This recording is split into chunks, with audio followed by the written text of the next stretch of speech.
उत्तर प्रदेश की योगी सरकार आज कई बड़े फैसले लेने की तैयारी में है। मुख्यमंत्री योगी आदित्यनाथ की अध्यक्षता में मंगलवार शाम 4 बजे लोक भवन में कैबिनेट की अहम बैठक होने जा रही है। इस बैठक में करीब 19 प्रस्तावों पर चर्चा होने की संभावना है और इनमें से कई प्रस्तावों पर सरकार की मोहर लग सकती है। इस बैठक में सबसे ज्यादा नजर यूपी पुलिस में मृतक आश्रित कोटे के तहत होने वाली भर्ती के नियमों पर है। दरोगा और सिपाही के पद पर नौकरी पाने की तैयारी कर रहे मृतक आश्रित अभ्यर्थियों को शारीरिक दक्षता परीक्षा यानी फिजिकल टेस्ट में राहत देने का प्रस्ताव सामने आया है। अगर कैबिनेट से इसे मंजूरी मिलती है तो उम्र के हिसाब से अभ्यर्थियों को दौड़ पूरी करने के लिए अलग अलग समय दिया जा सकता है। यानी जिस उम्र के अभ्यर्थी के लिए मौजूदा फिजिकल टेस्ट मुश्किल साबित हो रहा है उसे उसकी उम्र के हिसाब से कुछ अतिरिक्त समय मिल सकता है। सरकार की कोशिश बताई जा रही है कि भर्ती प्रक्रिया के नियमों को ज्यादा व्यावहारिक बनाया जाए ताकि मृतक आश्रित कोटे में नौकरी पाने वाले अभ्यर्थियों को उम्र के अंतर के कारण परेशानी न हो। दरअसल मृतक आश्रित कोटे का मकसद उन परिवारों को आर्थिक और सामाजिक सहारा देना है जो उनके किसी सरकारी कर्मचारी की सेवा के दौरान मृत्यु हो जाती है। ऐसे मामलों में परिवार के किसी पात्र सदस्य को सरकारी नौकरी देने का प्रावधान है, लेकिन पुलिस विभाग में नौकरी के लिए शारीरिक दक्षता परीक्षा भी जरूरी होती है। यहीं पर कई बार समस्या सामने आती है। मृतक आश्रित कोटे में आवेदन करने वाले सभी अभ्यर्थियों की उम्र एक जैसी नहीं होती। कुछ अभ्यर्थी कम उम्र के होते हैं जबकि कुछ की उम्र काफी ज्यादा हो सकती है। इसके बावजूद उन्हें फिजिकल टेस्ट के लिए एक जैसे मानकों का सामना करना पड़ता है। उदाहरण के तौर पर अगर दो अभ्यर्थियों की उम्र में कई साल का अंतर है और दोनों को एक ही समय में एक निश्चित दूरी की दौड़ पूरी करने की उम्मीद की जाए तो ज्यादा उम्र वाले अभ्यर्थी के लिए ये चुनौती ज्यादा बड़ी हो सकती है। ऐसी व्यावहारिक समस्या को देखते हुए सरकार नियमों में बदलाव पर विचार कर रही है। जानकारी के मुताबिक मृतक आश्रित अभ्यर्थियों की उम्र को ध्यान में रखते हुए 3 से 4 श्रेणियां बनाई जा सकती हैं। 4 से 5 वर्ष तक की उम्र के अंतर वाले अभ्यर्थियों को एक श्रेणी में रखा जा सकता है। इसके बाद अलग अलग आयु वर्ग के लिए दौड़ पूरी करने की समय सीमा तय की जा सकती है। मतलब साफ है कि उम्र बढ़ने के साथ अभ्यर्थी को दौड़ पूरी करने की अतिरिक्त समय देने की व्यवस्था की जा सकती है। इससे कम उम्र और ज्यादा उम्र के अभ्यर्थियों पर एक ही फिजिकल मानक का दबाव कम होगा। हालांकि यहाँ ये समझना जरूरी है कि अंतिम नियम क्या होंगे ये कैबिनेट की मंजूरी के बाद ही स्पष्ट होगा। अभी ये प्रस्ताव के स्तर पर है। कैबिनेट में इसे किस रूप में मंजूरी मिलती है और किन शर्तों के साथ लागू किया जाता है इसकी जानकारी बैठक के बाद सामने आएगी। अब बात करते हैं आज की कैबिनेट बैठक में शामिल दूसरे बड़े प्रस्तावों की। सरकार स्वास्थ्य क्षेत्र में निजी निवेश बढ़ाने के लिए भी एक अहम नीति को मंजूरी दे सकती है। अस्पतालों के विकास में निजी निवेश को प्रोत्साहित करने के लिए सरकारी सहायता नीति कैबिनेट के एजेंडे में शामिल बताई जा रही है। इस प्रस्ताव का उद्देश्य राज्य में अस्पतालों और स्वास्थ्य सुविधाओं को या उनके विकास के लिए निजी क्षेत्र को निवेश के लिए प्रोत्साहित करना है। अगर सरकार इस नीति को मंजूरी दे देती है तो आने वाले समय में स्वास्थ्य क्षेत्र में नए प्रोजेक्ट और निवेश देखने को मिल सकते हैं।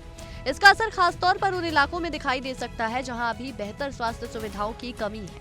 निजी निवेश बढ़ने से नए अस्पताल, चिकित्सा सुविधाएं और इससे जुड़े रोजगार के अवसर पैदा होने की उम्मीद की जा सकती है।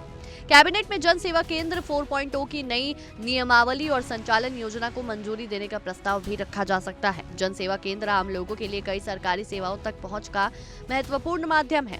नई नियमावली आने के बाद इसके संचालन से जुड़े नियमों में बदलाव हो सकता है। इसका मकसद सरकारी सेवाओं को ज्यादा व्यवस्थित और लोगों के लिए आसान बनाने की दिशा में कदम माना जा रहा है। युवाओं के लिए भी कैबिनेट से महत्वपूर्ण फैसला सामने आ सकता है। सरदार वल्लभ भाई पटेल रोजगार एवं औद्योगिक क्षेत्र विकास योजना के तहत युवाओं को रोजगार और स्वरोजगार के अवसर उपलब्ध कराने से जुड़ा प्रस्ताव भी एजेंडे में शामिल है।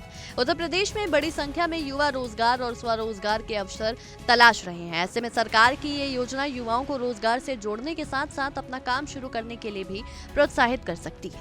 अब बात करते हैं परिवहन विभाग के उस प्रस्ताव की जिस पर हजार करोड़ों रुपए खर्च होने की संभावना है। सरकार परिवहन विभाग के बेड़े में नई इलेक्ट्रिक बसें शामिल करने के लिए करीब 4000 करोड़ रुपए के प्रस्ताव पर फैसला कर सकती है। यह प्रस्ताव यूपी में सार्वजनिक परिवहन को आधुनिक बनाने की दिशा में बड़ा कदम हो सकता है।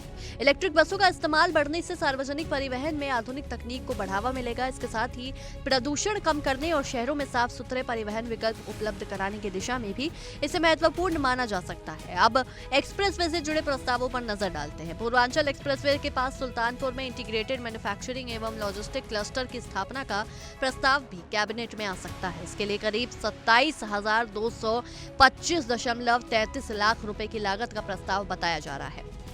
इसके अलावा झांसी लिंक एक्सप्रेसवे परियोजना को मंजूरी देने का प्रस्ताव भी महत्वपूर्ण है। उत्तर प्रदेश में पिछले कुछ वर्षों में एक्सप्रेसवे नेटवर्क को लगातार विस्तार दिया गया है। ऐसे में नई परियोजनाएं राज्य के अलग अलग हिस्सों को बेहतर सड़क संपर्क से जोड़ने की दिशा में महत्वपूर्ण हो सकती है। गंगा एक्सप्रेसवे को मेरठ से हरिद्वार तक बढ़ाने का प्रस्ताव भी कैबिनेट के एजेंडे में बताया जा रहा है। अगर इस प्रस्ताव को मंजूरी मिलती है तो पश्चिमी उत्तर प्रदेश और हरिद्वार के बीच सड़क संपर्क को और मजबूत करने की दिशा में काम आगे बढ़ सकता है। इस तरह के एक्सप्रेसवे प्रोजेक्ट सिर्फ यात्रा को आसान नहीं बनाते, बल्कि इनके आसपास उद्योग, कारोबार, वेयर हाउसिंग और रोजगार की गतिविधियां भी बढ़ सकती हैं। अब वापस पुलिस विभाग पर आते हैं। मृतक आश्रित भर्ती के अलावा यूपी पुलिस की जिला इकाइयों के लिए 1323 नए वाहन खरीदे जाने का प्रस्ताव भी कैबिनेट में रखा जा सकता है। पुलिस के पास पर्याप्त और आधुनिक वाहन होने से कानून व्यवस्था से जुड़े मामलों में फील्ड स्तर पर काम करने में मदद मिल सकती है। पुलिस विभाग में कुशल खिलाड़ियों की भर्ती और पदोन्नति नियमावली में संशोधन का प्रस्ताव भी बैठक में शामिल बताया जा रहा है। इस प्रस्ताव का उद्देश्य खेल प्रतिभाओं को पुलिस विभाग में बेहतर अवसर उपलब्ध कराने से जुड़ा हो सकता है। अगर नियमों में संशोधन होता है तो अच्छे खिलाड़ियों के लिए पुलिस सेवा में भर्ती और आगे पदोन्नति के रास्ते को लेकर भी व्यवस्था सामने आ सकती है।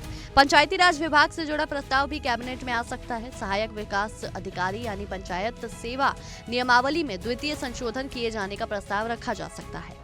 ये बदलाव प्रशासनिक और सेवा संबंधी नियमों से जुड़ा है। कैबिनेट की मंजूरी के बाद विभाग में काम करने वाले कर्मचारियों और अधिकारियों से संबंधित नियमों में बदलाव लागू हो सकता है। अब बात करते हैं औद्योगिक निवेश की।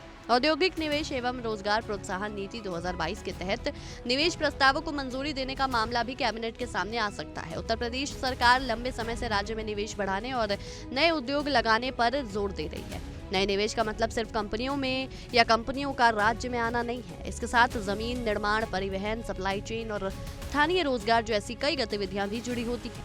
इसलिए निवेश प्रस्तावों को मंजूरी मिलने से आने वाले समय में रोजगार के नए अवसर पैदा होने की उम्मीद की जा सकती है। इसके साथ ही विदेशी निवेश से जुड़े प्रस्ताव भी कैबिनेट में महत्वपूर्ण रहेंगे। फॉरेन डायरेक्ट इन्वेस्टमेंट यानी FDI, विदेशी पूंजी निवेश, फॉर्च्यून ग्लोबल 500 एंड फॉर्च्यून निवेश से जुड़े प्रस्तावों को मंजूरी देने की संभावना है। अगर बड़े विदेशी निवेश प्रस्तावों को मंजूरी मिलती है तो इससे यूपी में ग्लोबल कंपनियों और बड़े निवेशकों को आकर्षित करने की सरकार की कोशिश के तौर पर देखा जाएगा। इसके अलावा मुख्यमंत्री हथकरघा बुनकर समृद्धि योजना के दिशा निर्देशों को मंजूरी देने का प्रस्ताव भी बैठक में रखा जा सकता है। उत्तर प्रदेश में बड़ी संख्या में लोग हथकरघा और बुनकरी से जुड़े हुए हैं। ऐसे में योजना के दिशा निर्देशों को मंजूरी मिलने से बुनकरों को सरकारी योजनाओं का लाभ दिलाने की प्रक्रिया में बदलाव या सुविधा देखने को मिल सकती है। शिक्षा और साक्षरता से जुड़ा प्रस्ताव भी महत्वपूर्ण है। साक्षर भारत योजना के तहत काम कर रहे जिला और ब्लॉक समन्वयकों तथा शिक्षकों, प्रेरकों की बकाया देनदारी के भुगतान को मंजूरी देने का प्रस्ताव कैबिनेट में आ सकता है। तो कुल मिलाकर आज की योगी कैबिनेट बैठक पुलिस भर्ती से लेकर रोजगार, निवेश, एक्सप्रेसवे, इलेक्ट्रिक बस, अस्पताल, पर्यटन और प्रशासन तक कई क्षेत्रों के लिए अहम मानी जा रही है। अब देखना यही है कि कैबिनेट की मेज से निकलने वाले फैसलों में किसे राहत मिलती है, किस सेक्टर को नई रफ्तार मिलती है और किन प्रस्तावों से उत्तर प्रदेश में रोजगार और विकास की तस्वीर बदलने की उम्मीद पैदा होती है। फिलहाल फैसला सरकार के हाथ में है और इंतजार कैबिनेट की मोहर का है। बहरहाल हमारी आज की इस विशेष रिपोर्ट में इतना ही। आपकी इस विषय में क्या कुछ राय है, क्या कुछ सोचते हैं, हमें कमेंट सेक्शन में जरूर बताएं। तब तक के लिए देखते रहिए इंडिया डेली। देखिए इंडिया डेली 24/7 अब आपकी स्मार्ट टीवी पर। इंडिया डेली मौजूद है सभी डिजिटल प्लेटफॉर्म पर लाइव और लगातार।